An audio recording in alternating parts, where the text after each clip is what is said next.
Hello, MotoAmerica fans. It's time for another episode of Off Track with Carruthers and Bice. You'll laugh, you'll cry, and you may even learn something from this unlikely pair and their special guest.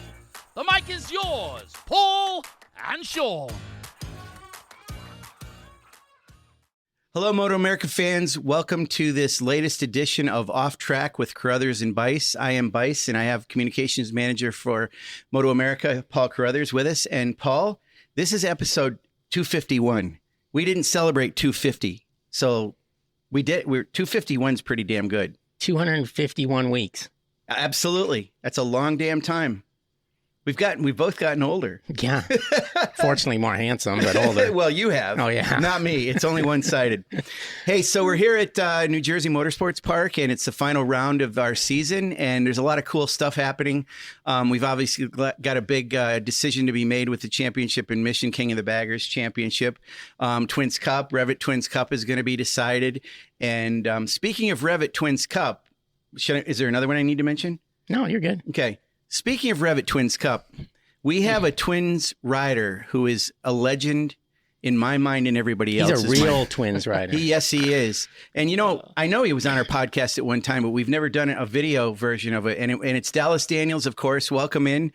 American Flat Track Super Twins runner-up. Or how do they put that? Yeah, runner-up. Vice champion, I guess, or whatever they say. Don't put champion in the name if it's second. I just was runner-up. Okay, but man, it was a hell of a season for you.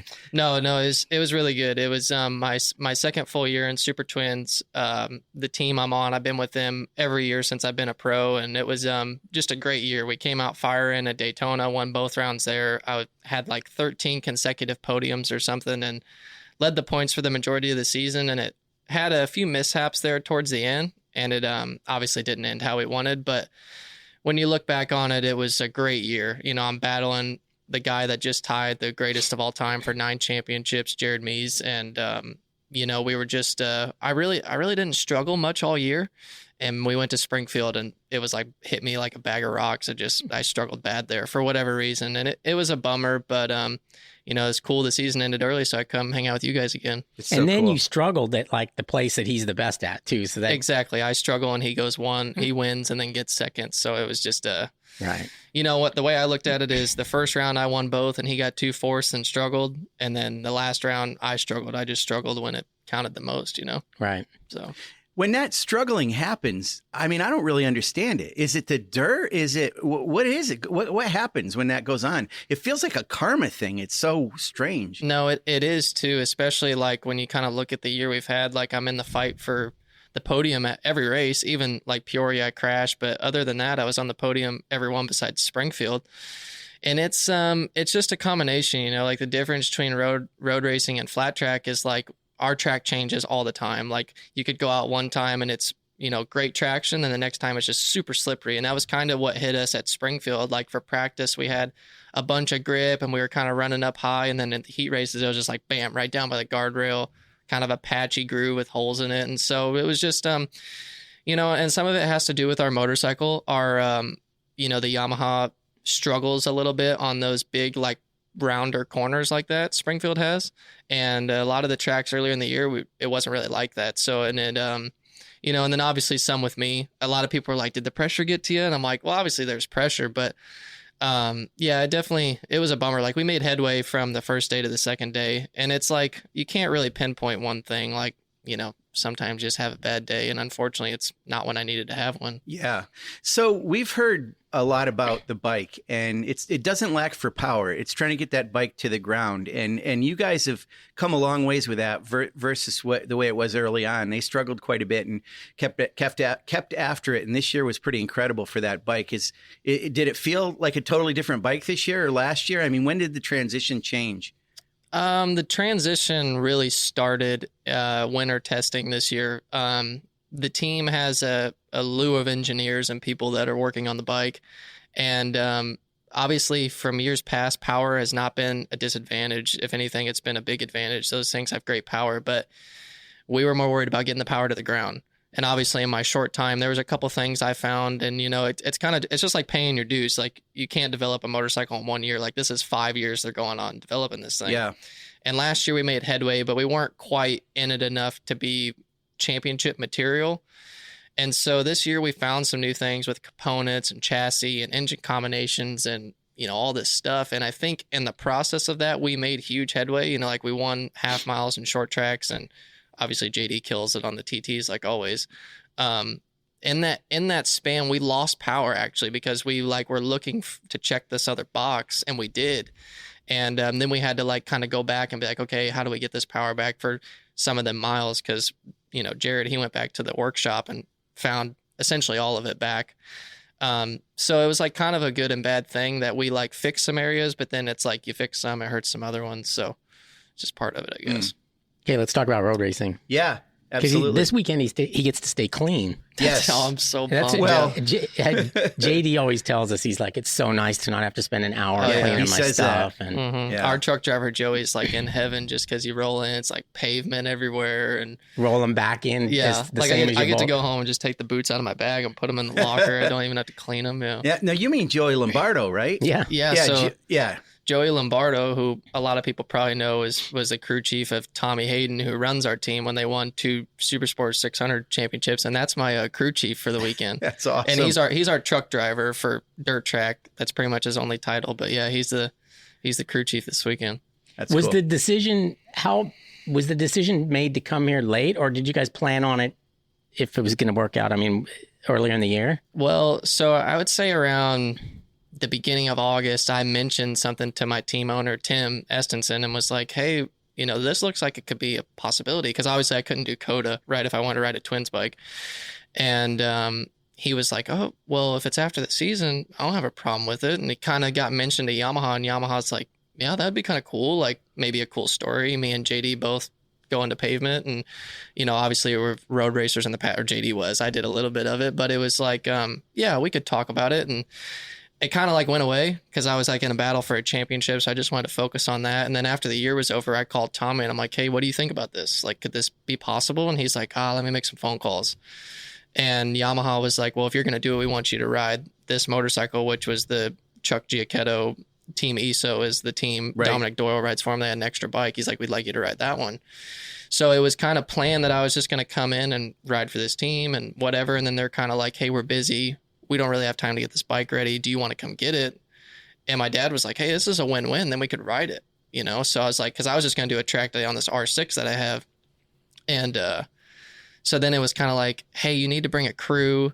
And, we don't quite have enough people. And then somewhere along the line, because I'm making phone calls and I'm trying to be like, hey, can you come? And this person come, but I can't pay you and this and that. And our team was like, well, I could go, but I need my travel covered. And Tommy's like, hey, forget about it. I'll take care of it. And I'm like, okay. And then all of a sudden they're like, hey, we're going to take the semi. Joey's cool. Joey's going to crew chief. The bike's painted in the bodywork, and it's it looks like one of our dirt track bikes. So it's along the way, I think they just thought that if, our team's if we're going to do something, let's do it right. So obviously without them, it wouldn't have been possible.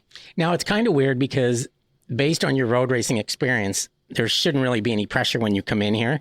But when you come in here after the year you had dirt tracking, and I think there's probably a lot of expectation on you that not necessarily it's earned, but you shouldn't feel pressure because of it, right? Yeah. But how do you feel coming into this? Because it is kind of an unknown. I know you rode the bike last week or this week, and you've road raced before, but it's been a long time. But you come in as now this guy.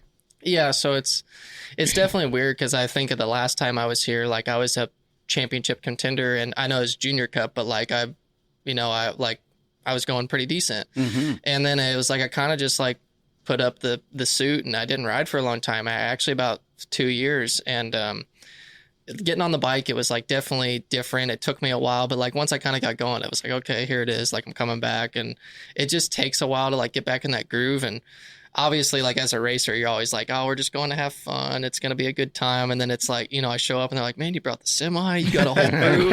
That's a lot of pressure. And I'm like, well, yeah, it's pressure, but it's, it's just as good as it is for me. It's good for the team, right? Come see how this series works. I mean, this series is so awesome, and to feel welcomed like we have. And, obviously, yes, there's pressure. As a racer, I want to do well, but I know that these guys have been racing all year and they're no joke. So just, see where we stack up and just have fun.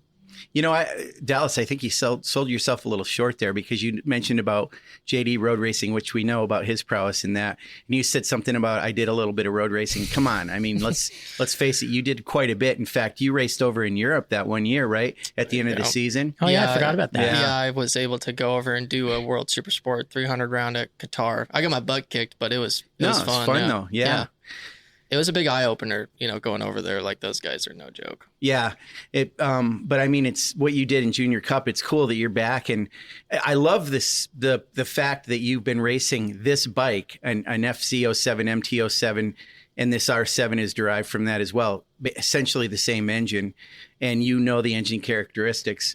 We talked about this a little bit before the podcast, but tell us about, there's some things that maybe that bike does a little bit better in road racing than it might in flat track. Tell us about that. Yeah, so that was kind of the motive to run Twins Cup, is like, hey, if we want to give ourselves a chance to do, decent or run okay, like what would give us the best chance to do well, or the best we can? And that was like, well, let's ride a Twins bike. If I ride a Yamaha, it's essentially the same engine I've been racing. Because sometimes if I were to go to Super Sport, it would take me a little bit to get used to the power, even though like it's not a big power difference. It's like, it's enough, you know what I mean? So, but yeah, I was telling you about that at the beginning, is a lot of the stuff we complain about the Yamahas on dirt track, like the power coming on super quickly and the engine characteristics and the firing order. What's a disadvantage on dirt track is a huge advantage on road racing. Like, that thing picks up and comes out of the corner like great. And it was funny because I was talking to my dad about it last weekend. He's like, how's the bike? Is it power feel good? I'm like, man, this thing picks up and goes. And he's like, oh, great. And I'm like, this would suck over there. Not suck, but it would we'd have to make a lot, that's where we've been making a lot of changes on our dirt track bike. So it's just funny to like, a lot of the stuff you complain about or not complain about, but want to change is an advantage. Right. And obviously they make that motor for the street. So that's how I'd make it too. It's just flat track's just so different, I remember when you were here, obviously we spent some time together and you'd be in the press conferences and all that stuff. And I remember, I mean, it was a pretty difficult season because you kept getting beat by the same guy. And I always saw it in your face. And I always, I mean, I don't want to say poor losers, but I like to see a guy that's not real happy when he loses. Because, there's a saying goes, if you're happy when you lose, if you show me a good loser, I'll show you a guy that loses a lot. But yeah, exactly, yeah. So you did lose a lot, but you lost. I mean, it was barely. And it was always Rocco Landers. And we've talked about it before. And I mean, obviously he's turned out to be a pretty damn good road racer. So it's not like you're beaten by some kid off the street. And then you get to race with him again this weekend. Yeah, it was funny.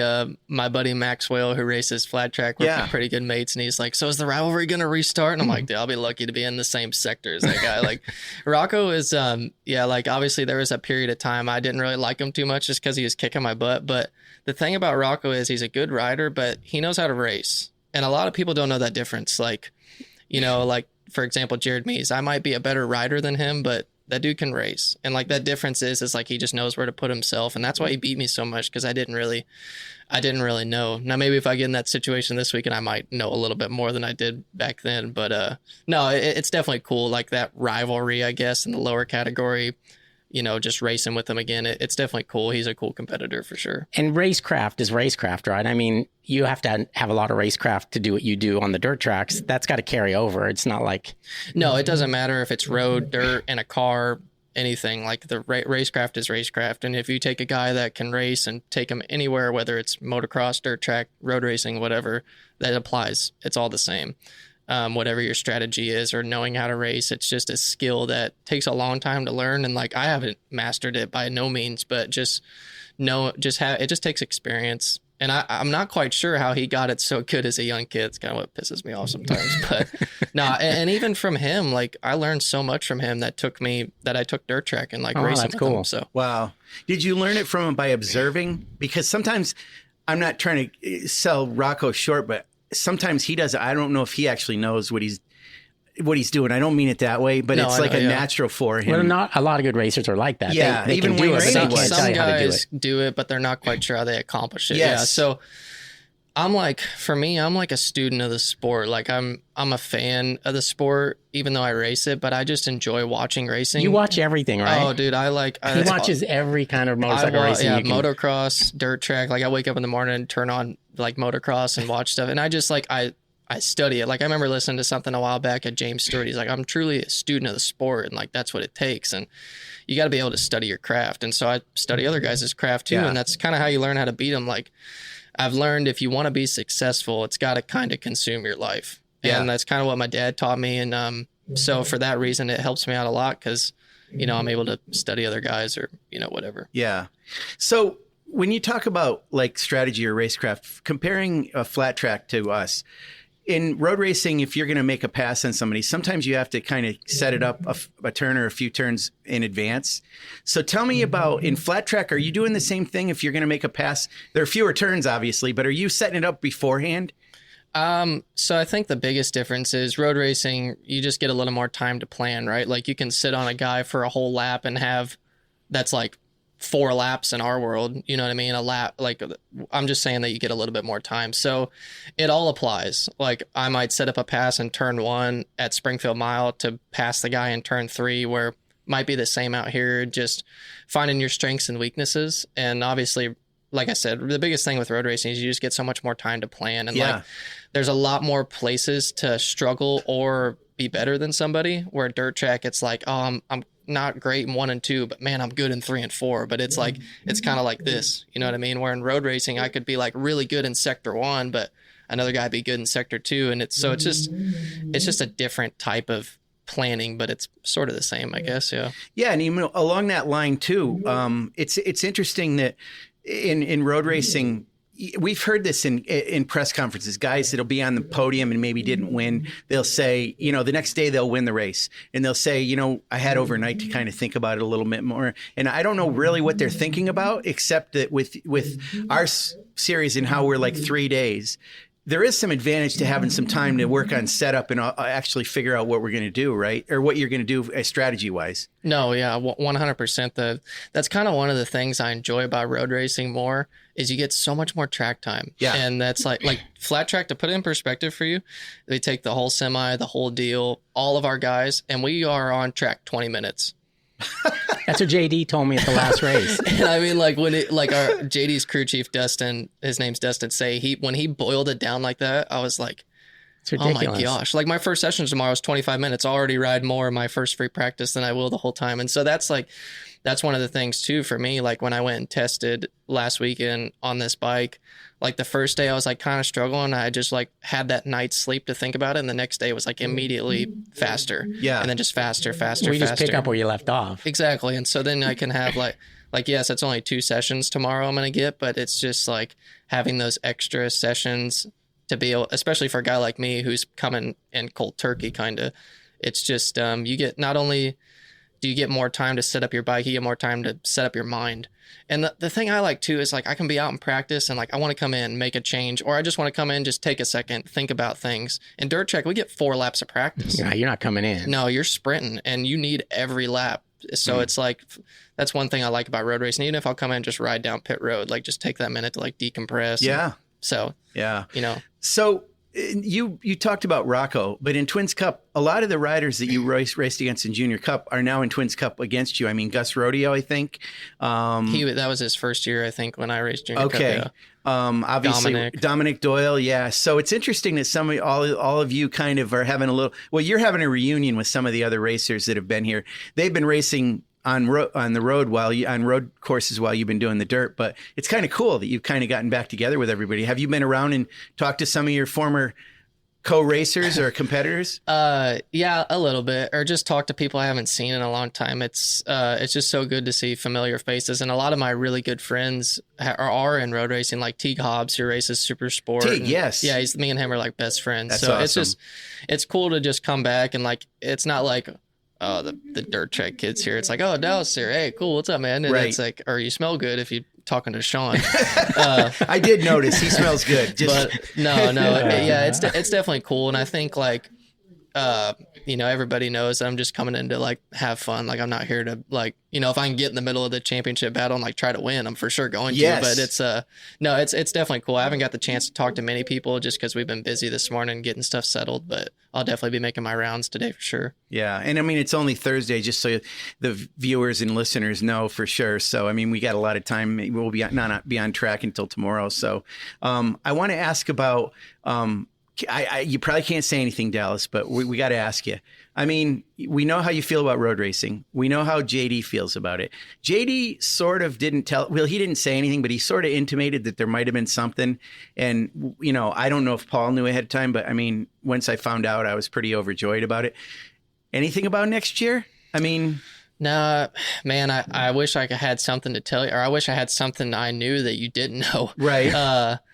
There's my dirt track team. I am locked in for next year. Oh, you are? Okay. Yeah, it's like, my contract does extend till next year if I choose it to, which obviously I don't want to leave. Right. It's a great team. But I really, depending on how this weekend goes, I want to be able to do 1 or 2 races a year if our schedule allows it. Obviously, I don't want to come if I'm still racing, but if I can come do some of these, and like I just bought a track day bike, so I'm going to go do some stuff like in the wintertime and then throughout the year next year, because I think it's good to stay sharp in all categories. I ride a lot of motocross, but I get that question so much, like, will you go road racing, or are you ever going to go road racing again? And it's kind of just like, if the opportunity arises and I think it's right, for sure I would come back. Like, I love road racing. Yeah. MotoAmerica has been great. They're great to me. I'm here for one weekend. Like, it's so good to see all you guys. But for me, as a kid, I've wanted to be Grand National Champion. So like, now that I've got to that point, like I sniffed it this year and it's sucked, like, seeing that I didn't get it, I want to accomplish that goal, whether it's 1 or 3 or whatever.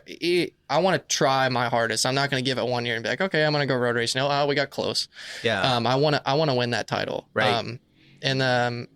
I don't know. As I've gotten older, I actually had this conversation with JD not long ago. I've seen myself like wanting to do other things. Like when I was a kid, it was like, I wanted to be the greatest dirt tracker there ever was. Really? Okay. But now I'm kind of like, I'd like to win a couple of championships, but I kind of want to win a superbike race. Like I want to be one of the old school Grand Slam guys. Like I know that's like, when you say that, people are like, oh yeah, good luck. Like I know it'll be really, really tough. Yeah, but it's possible. Yeah, I would like to try. Like, sure. I want to race the Daytona 200. I'd like to do that at some point. I'm not saying this is going to happen within the next 3 or 5 years, but and then like Dale's like wants to get me in a car, and my team owner Tim like has a car. Like I'd like to drive a car like for fun, and so I don't know. It's kind of, as you get older, I think it'd be a little cooler to be like the general and like maybe try to make outdoor national or something. I don't know. I don't know. I guess my sights aren't just set on dirt track. Like I've kind of opened up my horizon to new things like that I'd like to do. How long is Jared Mees going to do this? If we could get rid of that guy, shit, it'd be easy. That's what everybody says. I don't know. I hope he stays around until I can beat him. If he retires and I start winning, he's the guy you want to beat. I hope when I do beat him, he just retires right there. But no. All jokes aside, I don't know. I think he wants to break the record. Obviously, he's going to go for 10 next year, and I'm going to do everything I can to make sure it doesn't happen. But I don't know. We'll see. He keeps his cards close to his chest. I don't know what that guy's thinking. No. Now, in road racing, of course, we have different road courses and people have their favorites. And you guys have various venues, but you have different kinds of racing. You do TTs and half miles and short tracks and miles.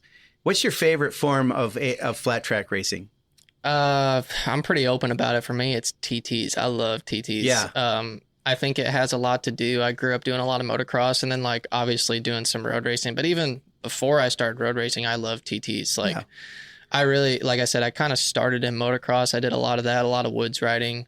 And I think it just, I kind of like it because it comes more down to the rider. Like there's a reason JD's good on TTs because he's a great rider. Yeah. Obviously our bike is very good, but you could put JD on a beta scooter. I think he'd run top 3. The dude fell down and still got on the podium. So it's like, I don't know. I think it's my favorite just because it's like, more, a right-hander, jump, like a lot more skills come into it. And obviously a lot of the guys nowadays are riding motocross and road racing. And so it's a little tougher to do well, but yeah, definitely TTs. At Peoria, did you hit like a dirt clod?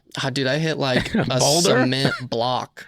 I have this, my dad took it home and cleaned it off and it's in like my mom's rock garden outside. I mean, this thing is like, it's almost big as your head. Was it hidden? I mean, why didn't anyone see it? I don't know. It was a very, very odd situation. It was like this thing was in turns 3 and 4, and about halfway through the main event, I started seeing it, and it was kind of in the shadow, and where the trees are, it kind of shadows down out there. And I just, every lap, I'm like seeing it. I'm like, I don't know what that is, but I'm not going to find out. That's what I thought. And then, the right-hander that day had a little bit of bumps on the entrance, and I was like, I had Briar right on my right on my butt, and I'm like, I go through the right hander, and the front end just kind of shook a little bit, and it put me offline like That maybe much. a foot, and it was like, oh, there's a what? But I mean, that was dude, a front it end was push for a long time. before I knew it. The front was going, and I don't know what I was gonna do, but I tried to bring it back, and it was terrible. It sucks. Well, we're getting ready to wrap up here, but I do want to ask you one thing. One thing I've noticed with you, Dallas, and I've kept in touch with you, but I haven't seen you face to face too much in the past couple of years. Or smelled you. Or smelled you until today, which smelled me, was yeah. quite lovely, I will say. Yeah, he's just gonna be behind me like. I am. I'm just to waft your scent is like good for me. So, but really, Dallas, you're different now. You're more expressive than you were. You know how people used to say Well, he's you a never kid. smiled? Oh yeah. No, but think back at that. Was it, were you shyer, or you have filled out as a personality now? Oh, well, thanks. Yeah, I think, I don't know. I was just a kid, and like, I was like, so just like racing, and like, I am like racing now, and like, I didn't really know like anybody here. So I'd like, I don't know. I kind of like have this like hard shell that once you break through, like I'm like a nice caramel middle or whatever. You are. But, You're tasty at the middle. Like when I was a kid, it was like, hey man, like, are you even having fun? I'm like, yeah, I love being here. It's great. Yeah. But I don't know. I think I just like got to wait to get comfortable around people. And, Yeah. you know, but I'm comfortable around you guys. You Yeah, know, and- it's cool. I see him like randomly at a dirt Yeah. track, and I always get a hug and everything. Yeah, it's kinda cool. nice. Yeah, well, and I like you guys. You know, if I didn't like you, I probably wouldn't be like, He wouldn't let you smell him. yeah, I would not let you smell me. Well, so Dallas is going to be racing on an Estenson Racing Yamaha YZF-R7 in REV'IT Twins Cup this weekend. 2 races. We'll see how he does. He's familiar with that engine. It's back to road racing. He's going to get his knee down instead of sticking his steel shoe out there. You're not going to put a steel shoe on, I'm sure. I might put my foot out like first couple laps, but Well, it's cool to do that now. Seems like I haven't everybody does even- it. Yeah, I don't know if I'll even need knee sliders. I don't know if I'll drag my knee or not. You will drag 'em. God help those guys if it rains, though. Oh, I know. Well, yeah, exactly. If it rains, Shit's gonna hit the fan doubtful over there. surfaces. He knows all about that. But anyway, thanks for being on with us, Dallas. It's great to catch up with you, and I wish you luck this weekend. We both hope to see you more in road racing, and obviously want to see you go at it next year in AFT as well. So. No, thank you guys for having me. It's been awesome to be back, and I'm excited for the weekend. Perfect. Thank you.